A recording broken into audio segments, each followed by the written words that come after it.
Hello and welcome to the New Geek channel. If you're new here, we're building an inclusive space, people of all walks of life through the power of friendship, magic, and tabletop role-playing games. Tonight we have Investigation Check, our regular, irregular interview show where I talk to the geeky creators that you love to learn all about their hobbies, passions, and the untold stories behind them. Tonight we have variety streamer, marketing mastermind, TTRPG nerd, cosplayer, and from what I can tell, a possible vampire lord, Spunky Taylor. Thank you. I'm happy to be here. Good. What's up? Welcome in. Why don't you go ahead and tell everyone where they can find you? Yeah, you can follow me everywhere. It should be at Spunky Taylor, or my backup account's not Spunky Taylor, or my other backup account Spunky Taylor Cosplays, and on Twitch, Spunky Taylor Games. All right, I'm going to drop your beacons in the chat so everyone can. Yeah, Go we're ahead all and there. follow I'm all you. there. If that's everything, then let's dive into tonight's episode. Are you ready? Yeah, let's get it. All right, I need you to take me back. Take me back to the beginning. Little Take it back Taylor. to the beginning. Little Taylor. Little me. Coming out. Ready to slay the world. What is your first introduction into like geek space? Was it comics, TV, movie, a book? It's video games. It was a video game. My brothers was all video game nerds and stuff. It was like part of the family culture that if we did not learn how to play Mortal Kombat, you're not part of the family. So I trained my whole life to do Mortal Kombat. I'm a Melina main, if anybody wanted to know. So yeah, we just all video game culture was a big thing in our family and stuff, and then that led to more of the comics, the mangas, the movies and stuff. Which Mortal Kombat? I started off with Mortal Kombat 3. Oh, okay. I started out with 3, I think was PlayStation, just PlayStation, regular PlayStation, I believe. Either that or it was like, yeah, I think it was regular PlayStation. The PlayStation 1. Okay. Back then.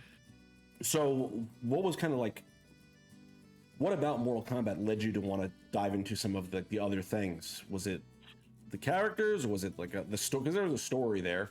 Yeah, it was the safety of my family, to be honest, Okay. that I was allowed to explore more of that. I was like, I'm the only girl. I was like, I have no sisters, and I had 2 older brothers. So it's just like very like uncommon to see women in that space and stuff. It's like I like my dolls, I love my Barbie and stuff like that, but I think like my brothers created that safe space. Like you too can like superheroes, you too can be a nerd, you too can like Power Rangers and stuff. And then my dad is a very big Marvel head, so I got into superheroes and comics that way, and more and more Legos, any collectibles and stuff like that. I got into that more. Which Marvel comics were you drawn to I immediately? I did my dad was heavily on Spider-Man, so it was a lot of Spider-Man. Then I discovered more Black Panther more on my end, and I learned the lore of Black Panther more on my own. What was it about Black Panther that kind of drew you in? That he was black. It's very I'm gonna be for real. Like it's just nice to see like a piece of myself in these spaces, because I'd be like, wow, I too can be here. Like community is a very big thing in my heart and soul. When it comes to that thing, it's just like, so like I love Storm. Like I really want to cosplay Storm one day. Just all that, just seeing Black culture in those spaces just helped me out more, and I'm proud to be a blurred. So was just Black Panther the first Black superhero that you kind of were drawn to, or the first one you saw? Because I know you got Just like the first Luke one I Cage saw. and Hal, not Hal Jordan, the Green Lantern. I can't remember his name right now. The best fucking Green Lantern. Yeah. Green Anyways. Lantern. Yeah. I was like, which is surprising. Aaron Pierre, who plays Mufasa, would be playing Green Lantern.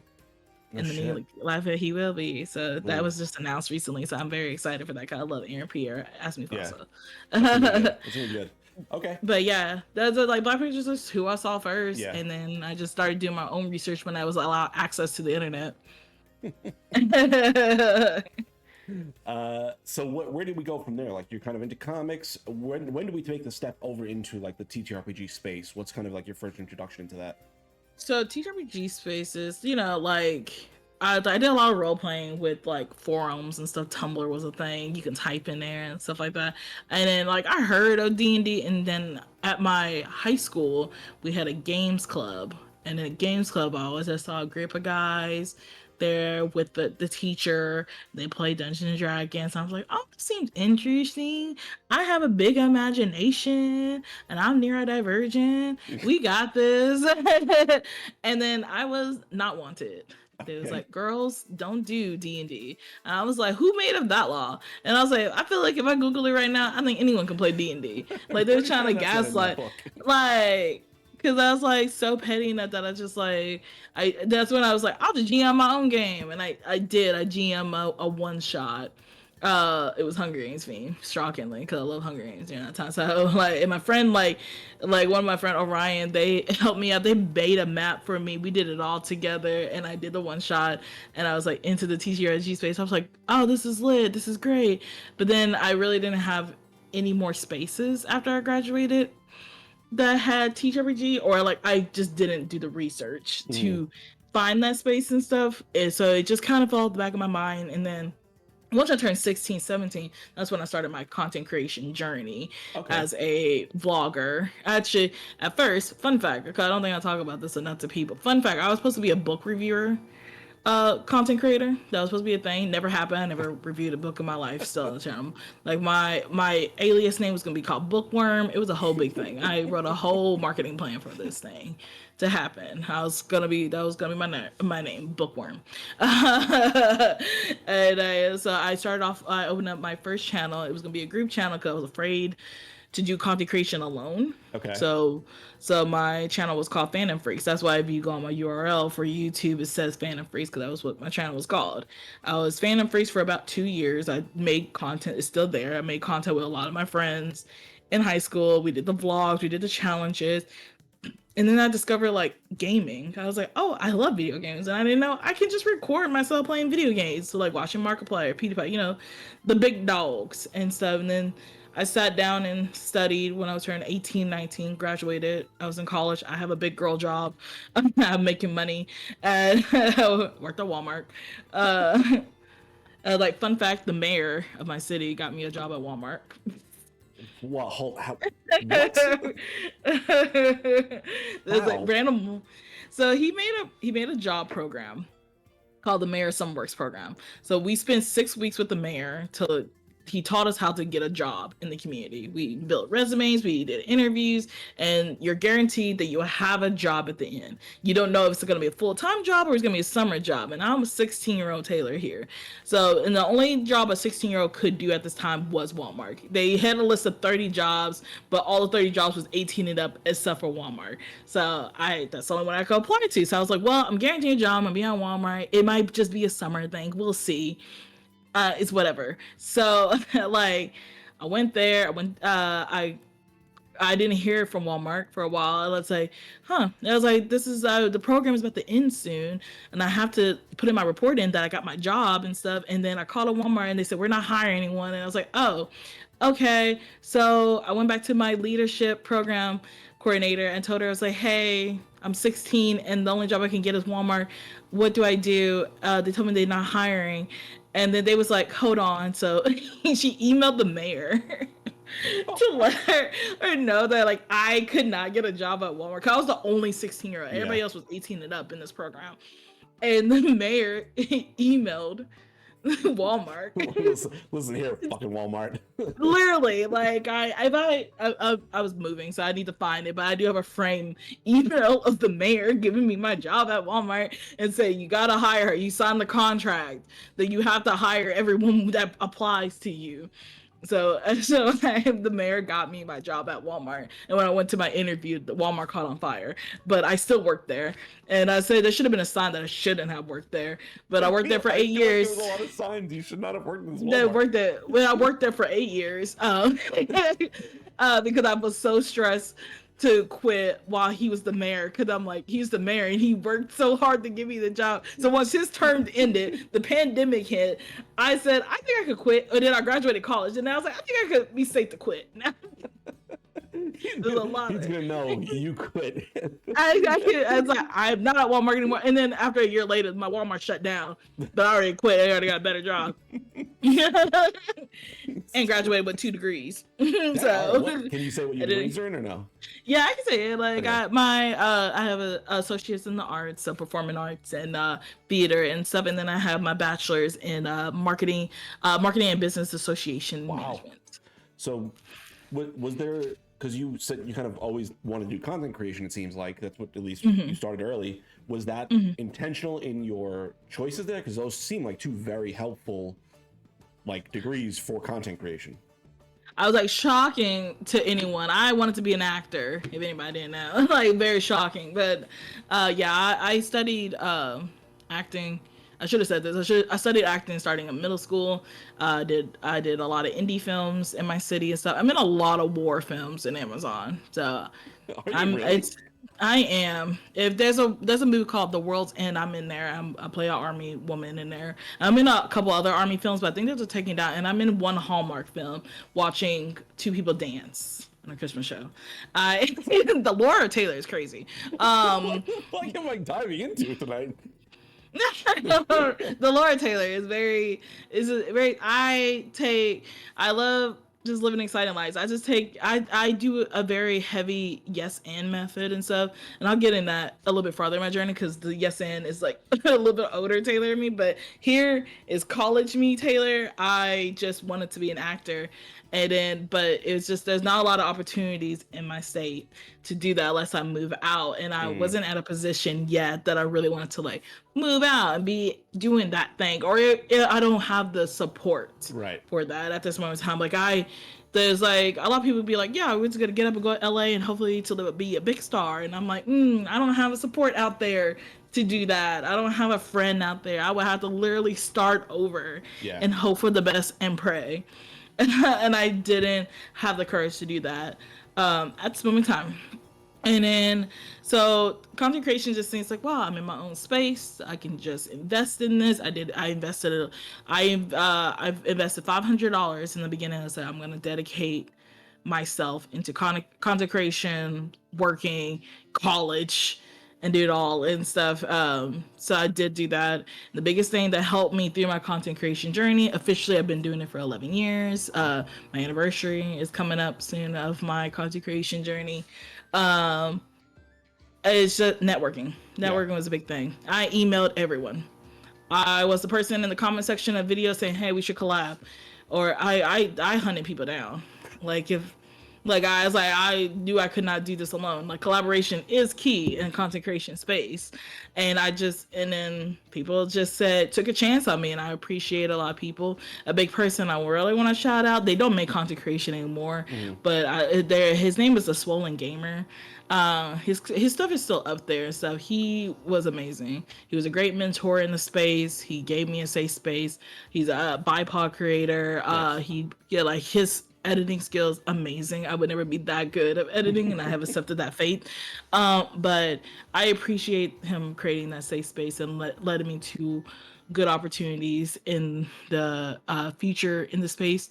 And I checked in on him recently, and he's living a great life and stuff, not being a content creator, but I just want to show him my appreciation of it. I became a mod for a lot of content creators because being a mod was very easy access to networking, connecting with people, getting the advice to be in those spaces and stuff. And then I left my modding days in the past on Discords and stuff because I wanted to be creating my own community. I wanted to be the person to mod people and stuff, but I do appreciate everyone that allowed me to be a mod, giving me advice and pushing me in that journey so far. What do you think is like one of the biggest pieces of advice that he gave you when you were coming up, though? Like, what would you say, like, the big key piece of advice he gave you? Being authentic on camera. That was the biggest thing. Like, be yourself, because your audience would feel that. And so that advice always stuck with me. Just being me. It's like you take it all and stuff, like, because he said to avoid scandals and stuff, just be real, be yourself, just don't say anything stupid. And I was like, you know what? You're right, buddy. And so that's what I live by. Take it or leave it. So, at what point do we go from like you having played these one shots, or at least are you running a one shot?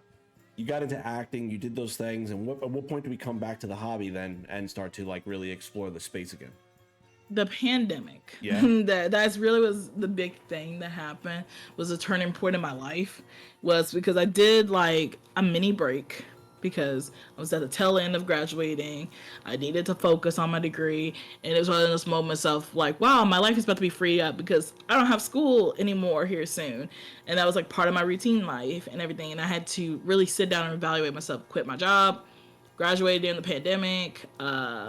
My mom had cancer for the second time, so I had to take care of her and now she's good. Okay. But it was just a big turning point in my life that I had to sit here and being like, I have to grow up. I have to figure out what I really want to do with my life. I knew, like, I love acting. I don't mind doing marketing. So like a big goal in mind, if I couldn't do acting, if I couldn't do content creation, is I really wanted to help the content creating space, because I was just saying too many people in my life that's a content creator and stuff like that get scammed. They don't have the managers protecting them. The mainstream media doesn't trust them. And it's like, the internet is going to last here forever. And job security is a big thing for me. So content creation is going to be a thing forever. Influence is going to be a thing forever. The internet's going to be forever. But the thing is, it's just that people just, there's no training on it. There's nothing to sit here and be like, this is how you content create. There's no right or wrong answer at this moment in time for it or during that time. And it's just like, I just keep on seeing my friends like lose millions of dollars. Wow. because of managers taking 50% of their work, or like promotional deals and sponsorship deals, cheaping them out. Like, they can, like, I understand Beyonce is Beyonce, so yeah, you're gonna pay her $2 billion, but this content creator who also have like 3 million followers and audience, so should deserve a decent amount of change, not $200. It should be $200,000 or something like that, because that's what it is. So I really wanted to make a change in the space that way. If I couldn't be a content creator or an actor in the marketing field, that's heavily what I want to do, is be a manager for content creators, or be a marketing person, or just another voice in the ear to help them in that space. Because a lot of content creators, they're like 16, 17 years old, like, and their parents can't help them because they don't know what they're doing either. So it's just one of those moments I really wanted to do that.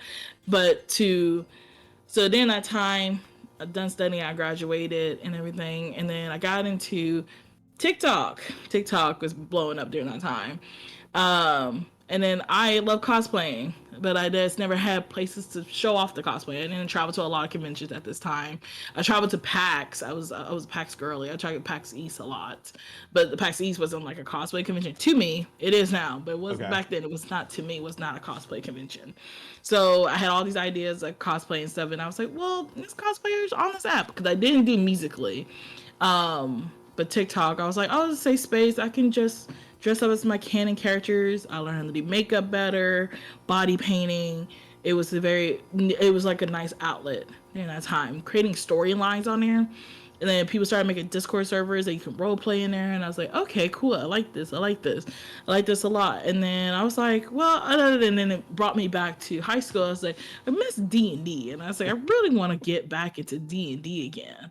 Or like, and then that's when I discovered that other TTRPGs existed. I was like, oh my gosh, Monster of the Week was the first one I learned that was not D&D related. And then Monster of the Week will forever be in my heart, and I will do any game of Monster of the Week.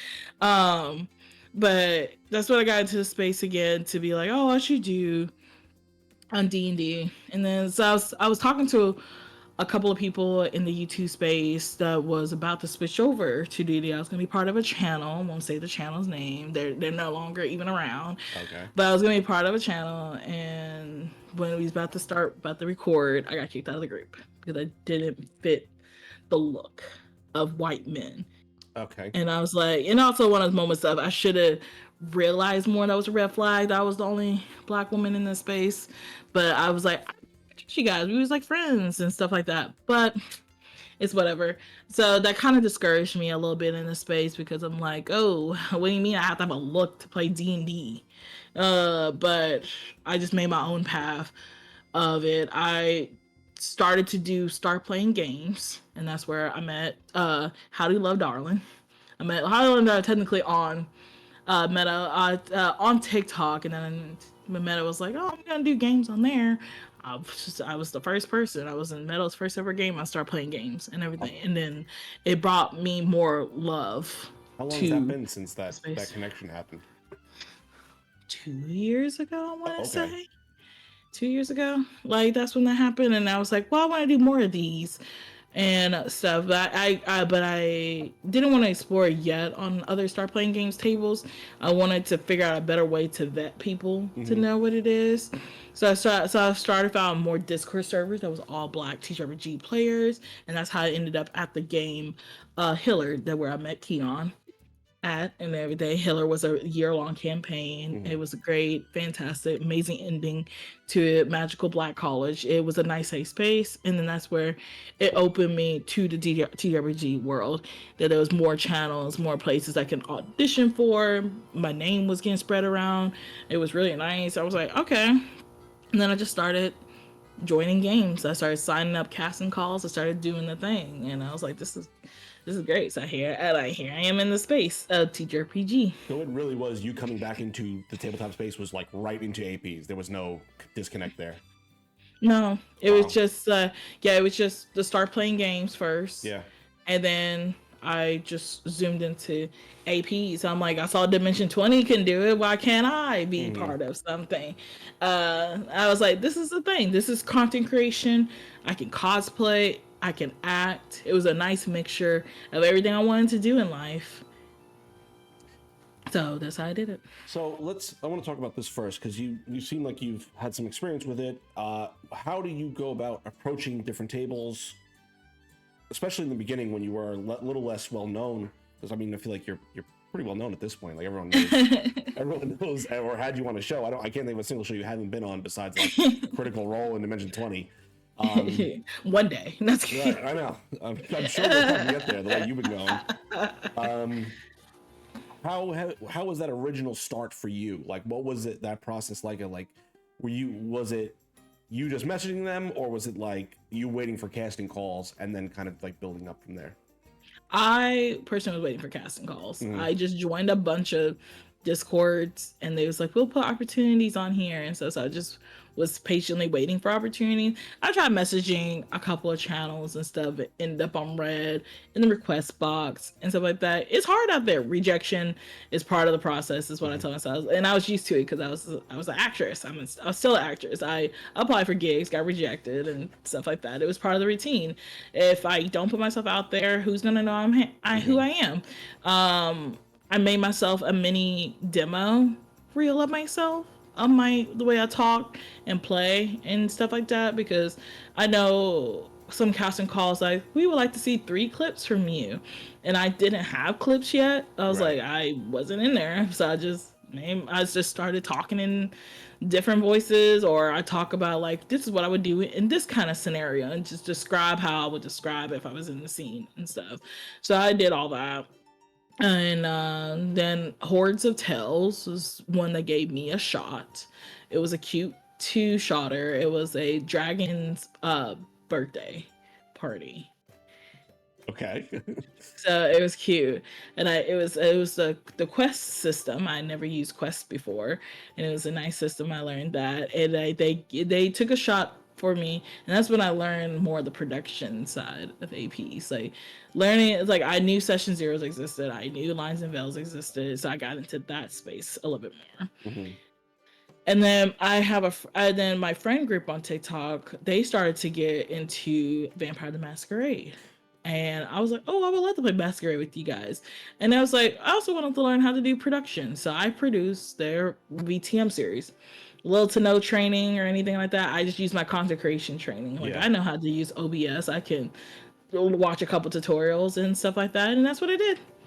And it's on my channel. And it's like season 1 is my very first produced TRPG game that I did for somebody with little to no knowledge with anything, but it turned out pretty good. I edited it, I put sound effects in it, I did what I needed to do, and I just put myself out there. And then so a lot of people saw that I put my name out there for that, and then the Horse of Hell put my name out there for more TRPG space, and I just kind of forced myself out there, and just like, just whoever you talk to, and hopefully they just spread your name around, and that's how people started coming to me for opportunities. Like, I think you'd be good for this and stuff. But in the beginning, it was a lot of casting calls and waiting. So, do you have your own? Just for the people I don't know, do you have your own channel now, or is it still you just kind of are just appearing I everywhere? do. It's on YouTube, but it's not for TRPG purposes. Right. But it's Spunky Taylor on YouTube, Yeah, and and you do TikTok mostly is just me. you just for that you do mostly gaming creation, correct? Yeah, yes. Right now, YouTube is on hiatus. I'm hoping to bring it back this year. YouTube is just a platform I just kind of walked away from for right now because I didn't know what I want to do with it. Because long form content isn't the best content. It's coming back now. The long form content wasn't the best content during that time, and I didn't Mhm. know what to do on that space to be small and quick. TikTok is where it's at. TikTok's where my audience is. Twitch is also where my audience is that have consistency. So I just kept it there. Yeah. I want to re-upload all my streams to my YouTube. I just haven't done it yet because I wanted to. I'm currently trying to create a good plan of actual real content, so my page is just not a repost page. Right. Right. But it was still a stay active because I want to repost all the streams I had last year onto my page. So it just be a marathon of some games and stuff. I play heavily story games, to be honest. So people, you can see that. It's like if anybody's missing those VODs and stuff, it's like, don't worry, I saved them all. Yeah. You'll see it on YouTube here soon. I'm just trying to create a nice plan for myself of what content I do want to create on YouTube. Okay. So what is kind of like your next plan then? Because you're appearing everywhere. What do you kind of like want to do with this celebrity you're building? That is Spunky Taylor. Like, you know what I mean? Like the person that is Spunky Taylor, the content creator, the celebrity. What do you want to kind of move forward to do with that? I think right now I did a good job of doing community connections and stuff, and now I want to do more business connections. I want businesses to trust me. I want to work with companies that I love to help promote and stuff. To go back to my original goal, where I want to use content creations or my knowledge of the internet and stuff to help out people. Mhm. So if you're a small business and stuff, I want to help out. Like I'm already doing it already with Spectral Dice. They made me a whole dice set, and I said, "Yeah, I'll just promote this for you." And I just like it's Crescent Moon Alchemy. I promote their stuff. They're small, also. They gave me a backpack and dice and stuff. I appreciate that company a lot and stuff, and working with them. And that's my goal is to keep growing myself to work with others. I love collaborating. That's a big thing. So I want to talk about the marketing side of this all in a second, but Mhm. what just for people that are kind of like looking to be content creators in the space, how have you made these more professional connections with these companies where you're collaborating with them? You send that email. Yeah. That's the biggest thing you do. You send that email. You talk. You talk a lot. You must be confident. PAX Unplug, I was just say this is a big example, is as a black woman in this space, and the space is heavily white. And then I call it like I see it. As it's heavily white, and you have to make a space for yourself. You have to be known. You have to say, "Oh, I'm Taylor. It's nice to meet you." You hold out, that you outstretch your hand, and you start that conversation. You start that networking and stuff. Don't wait for people to come to you. It's not gonna happen. Hmm. It's like that's not how it works. Right. Like once you become like maybe have 2 million followers and stuff, people may come to you, and your name can go around, but until then you have to do the work. If you want to work with that company, you study their values, you agree with everything they say, then you make that email. Personally, I said, like, make a demo of what you want to create for them, make a media kit, talk about yourself, talk about what you want to do. Just do all the work already and then send it out and see what they say. So for people that don't know, what's a media kit?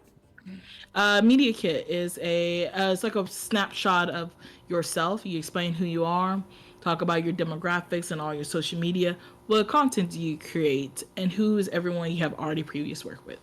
And when you are sending that email, you said look at their core values, look at like things they've done. What does that first email look like? So for people that are looking to like make these connections? Yeah, introduce yourself. Is a big thing. Make sure you introduce yourself so they know who you are.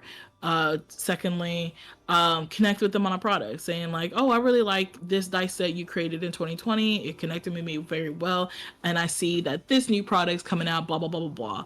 And then you can connect with that way, and then that's how. And then you go in and explain your plan of what you can do to collab with them. Perfect.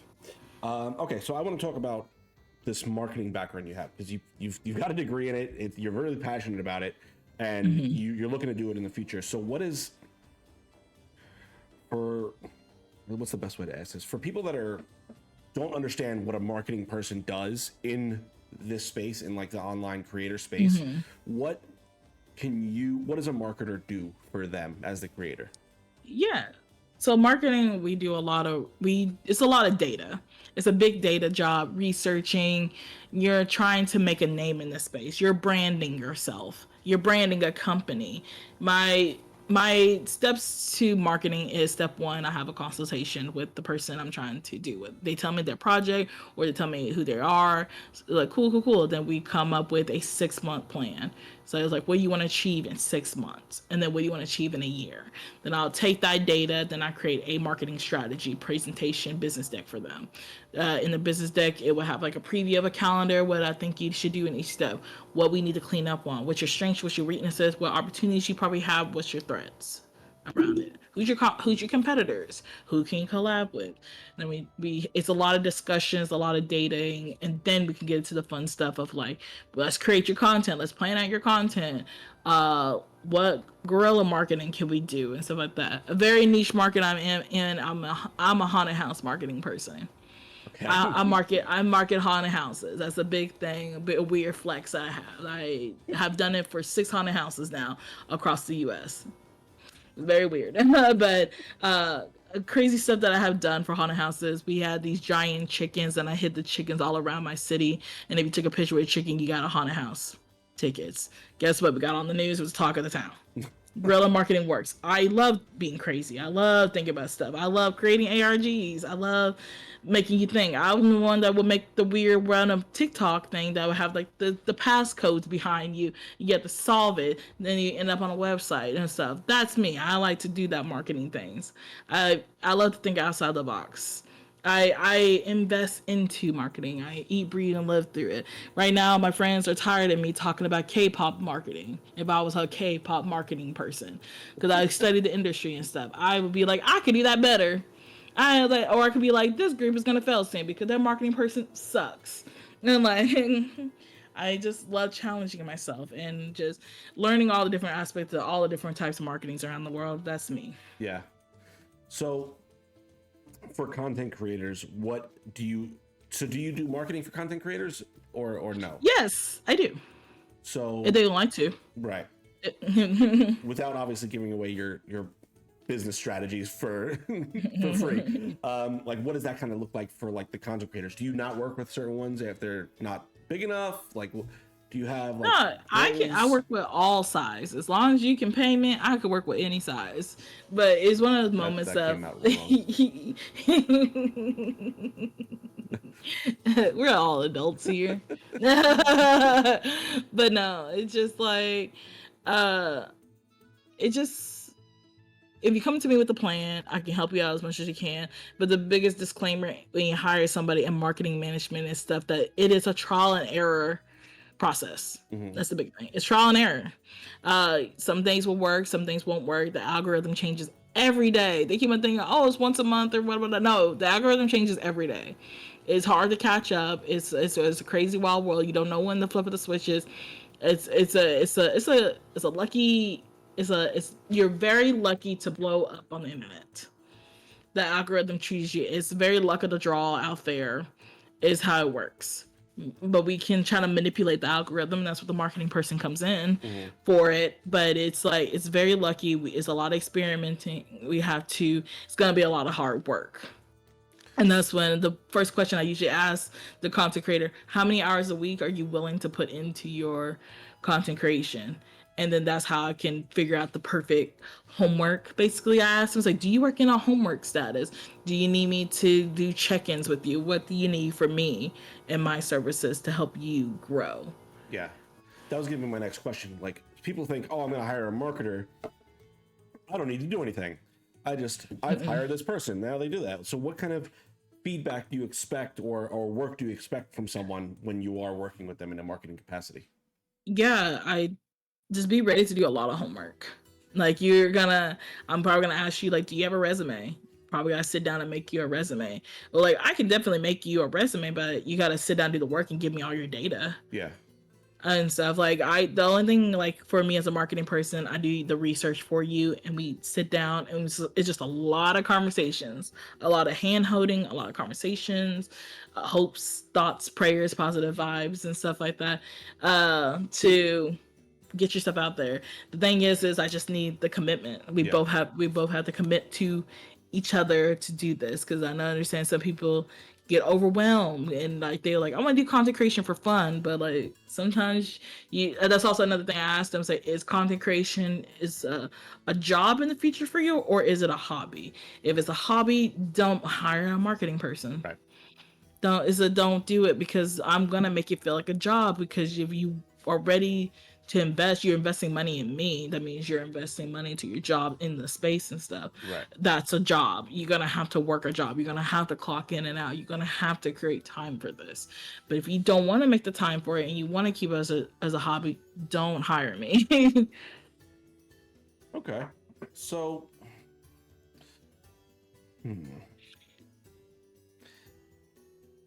between all of the things you're doing right now, is there any, because I mean, you've worked with so many fucking people at this point.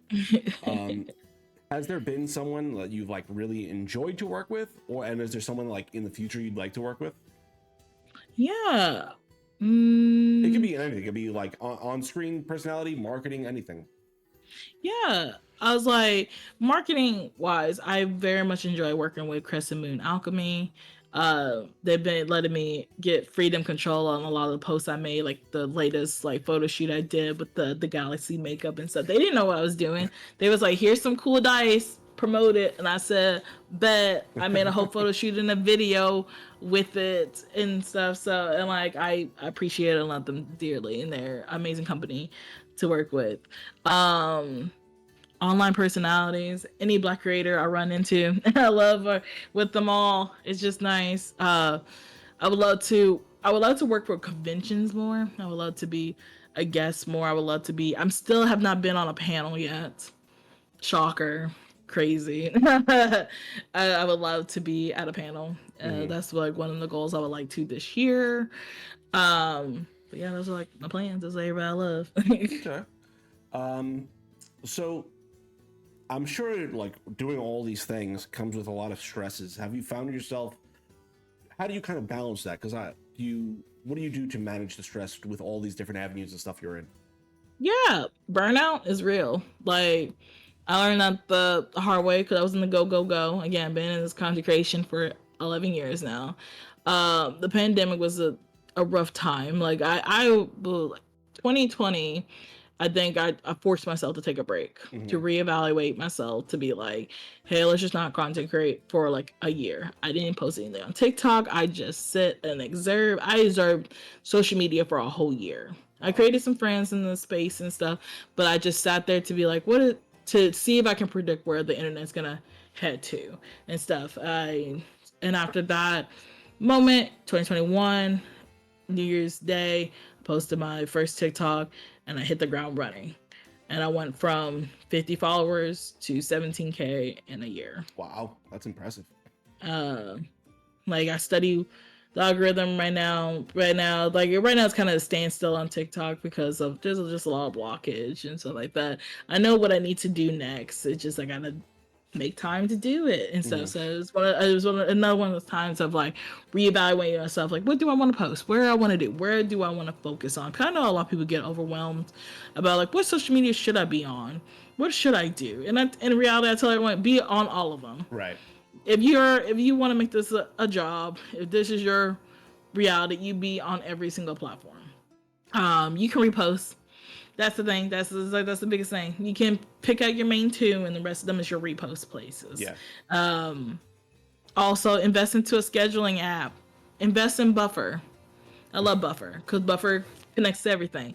A lot of people, it's just like, I just don't know when to post. Invest in Buffer. Schedule your posts, and then you don't think about it ever again. That's a big advice. Please get a scheduling app. Yeah. Or get a planner. That's the biggest thing. Get that. And then you won't. Your future self would thank you every single time. Like your past self scheduled the tweet and then it posts, and they're gonna be like, your future self's like, oh my gosh, I don't have to worry about that again because it's already posted. Crazy how life works that way.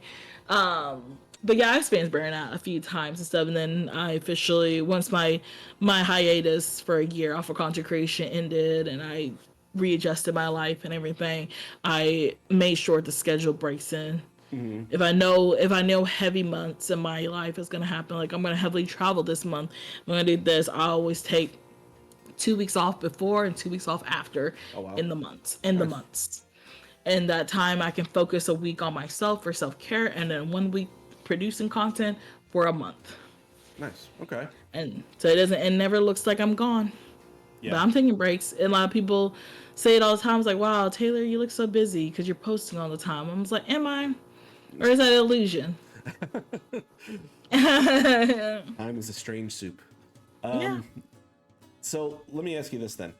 You're doing so much, right? How do you deal with audience feedback between all these things? Like, I know marketing, I'm sure there's some audience feedback that comes with that. How do you deal with like the professional audience feedback, the personal audience feedback, and all of that? How do you deal with that?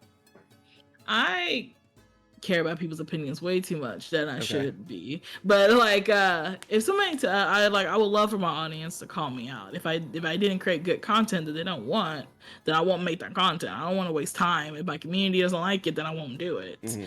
Unless it's something I really love. Like, I'm never gonna give out TTRPGs and people tell me they hate TTRPGs. I'm like, well, this is my life, so I'm just not the person for you. Yeah. But if it's like a character I created on TikTok or something that's like a one-time thing I cosplay and they don't like it, then I just want to do it again. Right. Like, they love like my content. My community loves my orc cosplay. I don't cosplay her all the time. It looks like I do, but no, I film 30 videos once a year of me and my orc cosplay, and then I just spread them out throughout the year so people can have her. The green paint takes a while to do. So I was like, sorry gang, if that broke the illusion, I don't get in her at 24/7. But yeah, I do listen to my audience in that aspect to be like, what do you want? What do you want to see from me? And I'm like, and then if you're a hater, then I'll just block you. The block button's free, gang. You can block people. Blocking one person is not going to destroy your whole career. I promise you that, gang. I promise that. I had a lot of people in my life being like, oh my gosh, how dare you block this person? I'll block you too. You're not a real community member. I don't want you in the community toxing it up, and I will block you and I will move on. Yeah, that's fair. So I think we've kind of already touched on this a little bit, but is there any upcoming projects or collaborations that you're really excited about? I am very excited to work with Janelle, Boss Jelly Beans, with the safe mode disable project. She's been posting about it and stuff. I'm part of the marketing team and the cast of it. It's gonna be a Kickstarter later on this year. Hopefully you guys be able, if you love virtual reality games and stuff, mix it with TTRPG, you love Kolioka, then this TTRPG aspect is about to be for you. Can you give us any hints about it or no? I know I've had Janelle on already, so.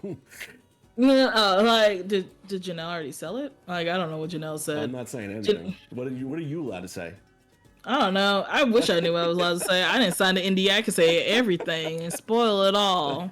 But no, I think the biggest thing I just say, like, if you love virtual reality stuff, that's what this game. I felt very calmly. I feel a lot. Someone goes missing. I feel like you figure that out in the promos. Like, if you can't, I do apologize. That was a spoiler for you, but you can look at the promos. Okay. Let me ask you this then. As a marketing person, is there any key trends or developments you've noticed in the geek space recently, and how are you like adapting to them? Trends. Yeah. I don't think. Like, let me think about that. Short form content is the biggest trend right now. Make short form content. That's the biggest advice I can give out for free. Please make short form content. That's never leaving. Our attention spans is dying. Milk it. Let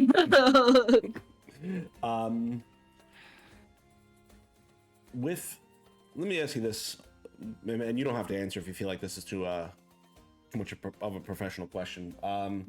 With TikTok potentially disappearing, Is it worth still investing time and energy into TikTok, or would you suggest just focusing solely on like Instagram Reels? No, you still focus on TikTok for right now because tomorrow we'll know. Yeah. How life be lifing. And I'd be very surprised if TikTok does get banned. I'm staying in this lane that TikTok is here forever. I'd be very surprised if it does get banned, because then we just lost $1 billion in America. Right. Is my healthy opinion on that aspect. And like in reality, you should be focused on every single platform that does have short form content. Whatever you post on TikTok, post it everywhere else. Mm-hmm. Is the biggest thing to do. Focus on making original content, or you can lip sync. They both do well, but I think making original content will be the best route for you. Okay. And stay relevant in the space. Perfect. Thank you so much. Okay, we're getting ready to wrap up here. So if you have any questions for Taylor, start putting those in the chat. We're gonna get to our last couple questions though, and I wanted to ask you, is there a pivotal moment or turning point in your career that has kind of shaped your approach to content creation? Mm-hmm. I think a big pivotal moment was when cosplayers started to get shadow banned on TikTok. It's like, it's an open secret. It's a big thing. And that took a whole community away from TikTok. And that shifted a lot of people's mindset of like, well, what we do now? Well, the cosplayer built this. What do we do now? And it's like, so that like that hurt, like that hit me a lot, because I was like, cosplay is what I do on this platform, and I had to sit there and I just started making memes about like my casual life. Then I started posting gaming videos, and that's when I got the tagline of being a variety content creator, and that's when I started to place down by myself that I'm variety. You never know what you're gonna get from me. Perfect. Okay. That is going to bring us to our last question then. What message or impact do you hope to leave on the community through your content? I think the biggest message I can leave out to people is that you can do it too. I was like, you're like, blurs are running this. We're running this. All the black nerds out here, we're running this. We're running this community. That's what's going on. And I'm hoping that I can inspire more and more that you too can do it.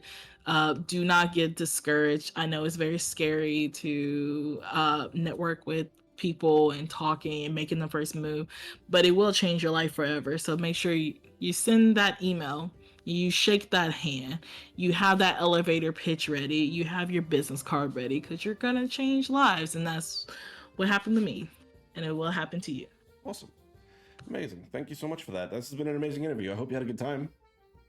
I did. I think I saw a question. Yes, there are questions. We're going to get over to the dicey question segment, though, so I hope you have your D20 ready.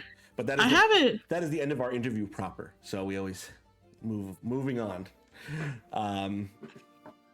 While those questions come in, and if you have any questions, go ahead and type them in the chat. While those questions come in, Taylor, go ahead and give me a D20 roll. 7. Okay, if you had to befriend any superhero, who would you hang out with and why? Who would I hang out with? I think I would hang out with T'Challa. Like, I'm so curious of Wakanda. I'm so curious of that place. I would love to visit there, have a cup of coffee there, just to look at the place, touch the technology. That's all it'd be like. I was like, dang, I would love to be vacationing here all the time. Okay. All right, give me another D20 roll then. Yeah. 1. Okay. I feel like we get ones a lot. I don't know why. I don't know what it is. They know lives is not at stake right now. What is your favorite anime, and what anime do you feel is the most overrated? Danganronpa is my favorite anime. Oh. I love. You don't like it? I love it. You kidding me? That is okay. I didn't know that reaction. I love Danganronpa. I done a Junko Inoshima cosplay. I have done a Monokuma, and I have met the voice actor Monokuma. It was an amazing time. He signed my, because Danganronpa just came. Well, Danganronpa's been out for a long time, but when the anime just came out, I made a button, like the judgment button. Yeah. And I met Chris, the voice actor about Kuma, and he loved my outfit, and then so I had the glasses that looked like the bear and stuff like that, and he wrote on my thing that I was the first Monokuma cosplay he had ever seen in person on my thing, so that would stay in my heart and soul. Danganronpa, I love it. I could talk about the lore all the time. I played all the games. I have read the mangas. I have watched all the shows. I have done it all. And overrated. What would be overrated? Because I feel like I'm gonna get canceled if I say anything. I was like, Attack on Titan? Okay. I think that's kind of overrated. Okay. Why do you think that? Maybe because I never finished it and I just got bored from it. Like, I'm trying to think of, because I really love all the animes I watch. I haven't like watched anime where I'm like, ooh, why would you do that? Like everyone I pretty much enjoyed. I was trying to think of a sports anime too. Free's very overrated. Yeah, I don't even know what Free is. Oh, Free is a swimming anime. I'm a sports anime girly. Okay. I'm mystery, horror, and sports. Very random. Yes. I don't think I've seen a single sports anime. I see a lot. I see the parkour one. There's the skateboarding, swimming, soccer. You name it, I've probably seen it. I haven't watched basketball yet. There is one, but I haven't watched it yet. All right. All right. I guess give me one more D20, then we'll get to our question, and then we can wrap it up here. 17. All right. What's your default character in Mario Kart or Smash Bros? Kirby. Okay. Why Kirby? And I could just eat everybody up. No. That was such a. Blue Lock. That's a go. Sorry, I was reading chat. But yeah, Kirby is like my go-to. Kirby and it's not Link. I see the look. I don't know. I can't remember. But Kirby, I could eat everybody up, and everybody. I love seeing the disappointed people's faces when I pick Kirby. I was like, I suck at Smash Bros. And I suck at Mario Kart. I suck at both things. But I'd rather play Smash Bros. Than Mario Kart. Fair enough. Okay. This is from Damiano Danger Doodle. I don't know why I had so much trouble with that name. What is your favorite type of content to watch in your free time? My favorite type of content to watch is drama channels. I do watch a lot of drama channels. I want to keep up to date. I was like, who content creators are we canceling today, gang? I need to know what's happening. It's almost like you're talking to your bestie with these drama channels and like listening to the lore of it and stuff. So it helps me because like my For You page is messed up on TikTok. Like I don't get the latest updates. So I thank you drama channels on YouTube for keeping me relevant with these kiddos these days. We just got a question from Praxis Games on Threads. Bit of a Hail Mary. If you're interested in historical accounts of vampirism, I'd love to hear them and for you to talk about your favorite.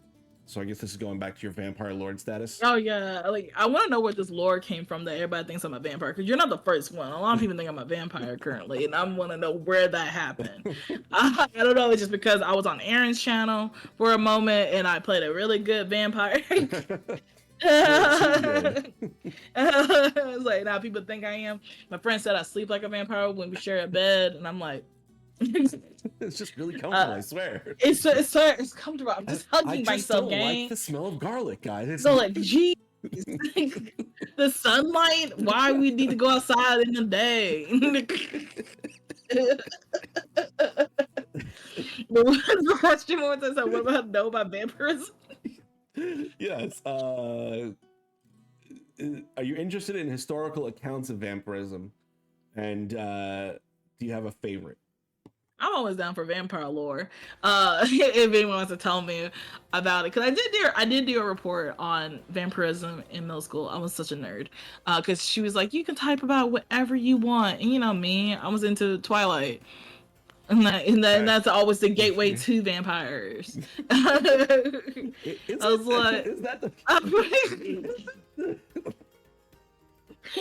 like, me and my hyperfixation brain. I was always curious, and then I go to New Orleans a lot, and there is a vampire shop down there. I love going to. I really want to get they can make fangs for you. Very curious on there too. Okay. I have donated my blood for the greater good cause, and I have donated my blood, and they put it. And I have a D6 dice that has my blood in it, and I have earrings with my blood in it. Jeez. Because I donated blood. Random Lords by Taylor. And this is the place in New Orleans? Yeah. What's it called? I was like, it's the Vampire Cafe. Oh. It's, So go to the Vampire Cafe to get a D6 with your blood. Apparently. well, no, the D6 of the blood came from Odyssey Curiosity Festival, but the earrings did come from them. Gotcha. Dog slobbing me, so. All right. I think that's everything. I think we've got to all the questions. I don't know what Blue Lock means, but That's an anime. okay. I haven't watched it yet. It's on the list, gang. I will watch Blue Lock. I also want to watch Solo Leveling.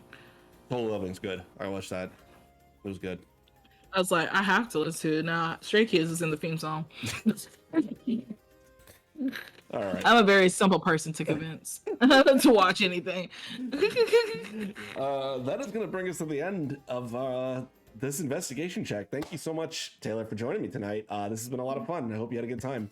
Yeah, I had a great time. Thank you for inviting me. Why don't you go ahead and plug where you're going to be next, where people can find you, what you're doing. Yeah, I'm Spunky Taylor. I'm Spunky Taylor. Also, social media, you could just call me Taylor. You can see me. I don't think I have anything live this month. I'm in a lot of pre-recorded games for right now. Hopefully you'll see me around next month with Black History Month.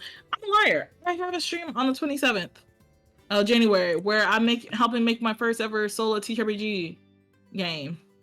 It's a whole designer panel. We're all working together to make a solo TRPG together live on stream. Nice. And it's like, because I love me some solo TRPG stuff, and they needed a playtester, and I'm learning how to make a game from scratch instead. So, what channel? I'm excited.